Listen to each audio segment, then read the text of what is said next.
The Santa Cruz Mountains stand shrouded in mist, a place of eerie beauty and unsettling stillness. It was here in the heart of this tranquil landscape that the dark proclivities of Edmund Emil Kemper III first flickered to life. In 1964, at the tender age of 15, Kemper committed his first two murders, taking the lives of his grandparents. The killings were brutal, a chilling foreshadowing of the horrors to come. This was no adolescent rebellion, no impulsive act of teenage angst. This was the calculated, cold-blooded act of a burgeoning monster. Kemper, with the weight of these horrific deeds upon his soul, disappeared into the shadowy corridors of the California penal system, his monstrous appetites merely lying dormant. The crime sent shockwaves through the community, a stark and brutal violation of innocence. The victims, Maud and Edmund Kemper Sr., were not strangers to the young man who took their lives. They were family, his own flesh and blood, a fact that made the crime all the more unsettling. As investigators pieced together the gruesome details of the murders, a portrait began to emerge of a disturbed and deeply troubled young man. This was not a case of a troubled youth gone astray, but something far more sinister, a glimpse into the abyss that lay within Ed Kemper's soul. Even before his crimes shocked the world, Ed Kemper cut an intimidating figure. Standing at a towering 6'9" and weighing over 250 pounds, he was a physically imposing man. His sheer size was enough to inspire fear and unease in those around him. But it was his eyes that truly unsettled, cold, calculating orbs that seemed to betray a mind capable of unspeakable things. His booming voice, deep and resonant, could shift effortlessly from charming to menacing, adding another layer to his chilling persona. This imposing physique, coupled with his unnervingly calm demeanor, would become a crucial tool in his arsenal of evil. He used his size and strength to overpower his victims, leaving them with no chance of escape. His physical presence was a constant reminder of his dominance, a terrifying symbol of their helplessness in the face of his monstrous intentions. He became a nightmare made flesh, a hulking embodiment of pure evil.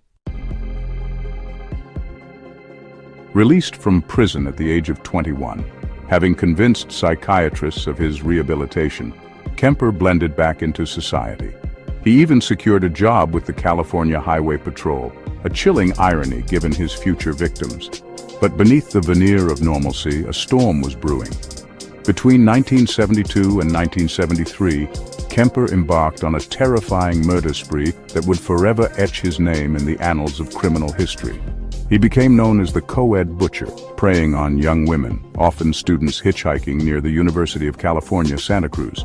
His modus operandi was chillingly consistent. He would offer his victims a ride, using his unassuming job and disarming demeanor to lure them into a false sense of security. Once alone with them, the mask would slip, revealing the monster beneath. He would drive them to secluded areas where he would bind, torture, and ultimately murder them. His crimes were marked by a level of brutality that defied comprehension, each murder more gruesome than the last.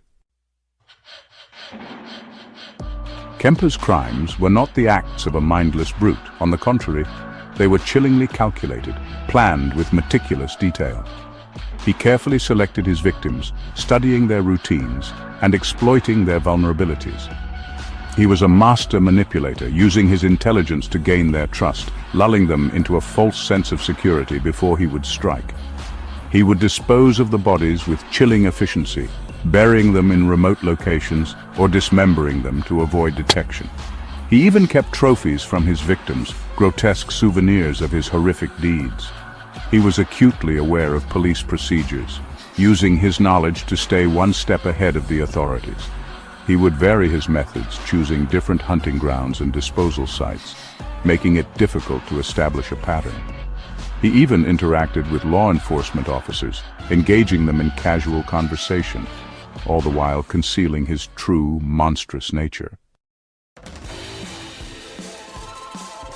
Section 5. Unmasking Evil, Capture and Confession. For months, Kemper continued his reign of terror, his crimes becoming increasingly brazen, the body count steadily rising. The police were baffled, desperately searching for the elusive killer who seemed to vanish without a trace. But even in his depravity, Kemper possessed a twisted sense of morality. After killing his own mother and her best friend, he made a decision that would finally bring his reign of terror to an end. He drove east, fleeing California for the seemingly safer haven of Colorado. Yet, the weight of his crimes, the faces of his victims, haunted him. In a motel room thousands of miles away from the blood-soaked killing fields of California, Kemper picked up the phone. He called the police in Santa Cruz, confessing to the murders that had terrorized the community. At first, his claims were met with disbelief, but as he detailed his crimes with chilling accuracy, the horrifying truth became undeniable. Section 6. Whispers from the Abyss. Kemper's shocking confessions. Kemper's confession sent shockwaves through the nation. He spoke with a chilling matter-of-factness, detailing his crimes with a detachment that was both unnerving and horrifying. He described how he would engage in necrophilia with the bodies of his victims, his words painting a picture of depravity that was difficult to comprehend. He admitted to decapitating and dismembering his victims, keeping their severed heads as trophies, a chilling testament to his macabre fascinations. He even confessed to cannibalism, claiming to have consumed the flesh of some of his victims. His confessions were not the ramblings of a madman, but the calculated admissions of a predator who took pride in his gruesome work. His words were a window into the darkest recesses of the human psyche, a chilling reminder of the evil that can lurk beneath the surface of even the most seemingly normal individuals. Section 7. The Mind of a Monster, Diagnosis and Imprisonment. Following his confession, Kemper was subjected to a battery of psychological tests.